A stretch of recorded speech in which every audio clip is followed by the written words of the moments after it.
When will Dragon Ball Z finally get a live-action adaptation that does it justice?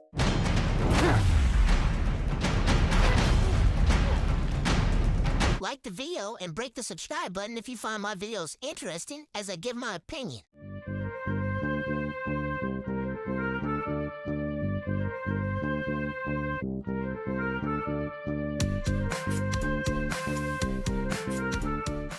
We all remember what happened last time. Dragon Ball Evolution. We don't even like saying the name. The tone was wrong. The casting felt disconnected. The story abandoned the spirit of Dragon Ball entirely. It stripped away the mythology, the scale, the martial arts philosophy, and replaced it with something that didn't resemble Akira Toriyama's world at all. But times have changed. Netflix has proven something important. Anime can work in live action if it's handled with respect. This is why One Piece works so well. Creator involvement. Oda was heavily involved in Netflix's adaptation. He had approval power. He delayed the project until it felt right. That level of creator oversight ensured the tone stayed authentic. One Piece didn't shy away from the absurdity. The sets were ambitious. The costumes embraced the anime aesthetic instead of running from it. Look at Avatar. While it's not technically an anime, it's a live-action adaptation of a cartoon focused heavily on martial arts choreography, bending effects, and emotional storytelling, which are core to the original. So here's the question. Would Netflix be willing to invest that same level of care into Dragon Ball Z? Because Dragon Ball Z is a different beast.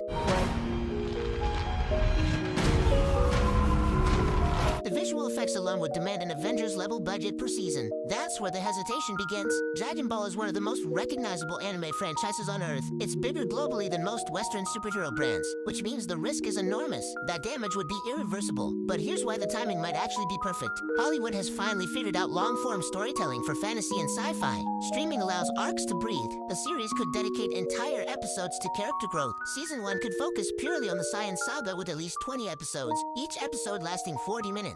Raditz' arc can fit the first 6 episodes. The training arc can last 2 episodes. Nappa versus the Z Fighters can be episode 9 and 10. Goku and his fight with Vegeta can take 8 episodes. Episode 19 for the end of the saga, and episode 20 teasing the Namek arc with a cameo from Frieza. That structure works far better as a series than a film. Netflix has already shown it's willing to commit to multi-season anime adaptations. The other key factor, fan expectations. After Evolution, fans are extremely protective. The blueprint exists, heavy involvement from Shueisha and Toei, faithful martial arts choreography, practical effects blended with high-end CGI, casting that fits the characters' personalities, not just their appearance, and most importantly, not trying to westernize Dragon Ball. That was Evolution's fatal mistake. What are you doing here, Geeko? I'm just going to the party. It tried to make Dragon Ball something it wasn't. It ignored its roots, classic adventure storytelling, and over-the-top shonen energy. If Netflix ever adapts Dragon Ball Z, it has to embrace the absurdity. The screaming power-ups, the gravity-defying battles, the emotional speeches about pride and honor, because Dragon Ball isn't grounded realism. It's operatic combat. 98.2% of you watching are subscribed. If you enjoy the content, hit subscribe.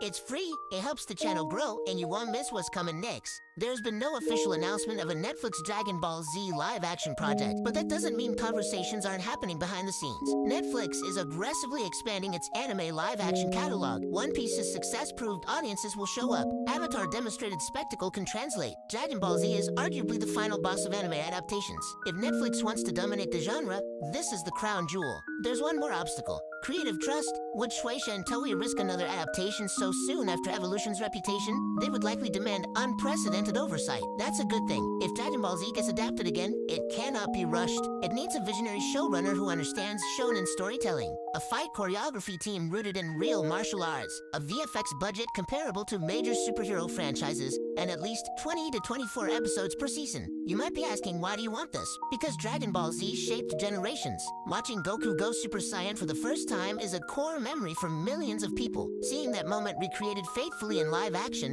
with proper build-up and cinematic weight, would be monumental. But if done poorly, it could hurt the brand again. So when will it happen? Netflix will likely wait to see long-term performance from One Piece and Avatar. If those continue thriving across multiple seasons, Dragon Ball becomes less of a gamble. My prediction? We get it on Netflix by 2030, because the key to doing Dragon Ball Z justice is patience. If Netflix ever cracks that code, we might finally see the live-action Dragon Ball Z I have waited over a decade for. So like the video and subscribe.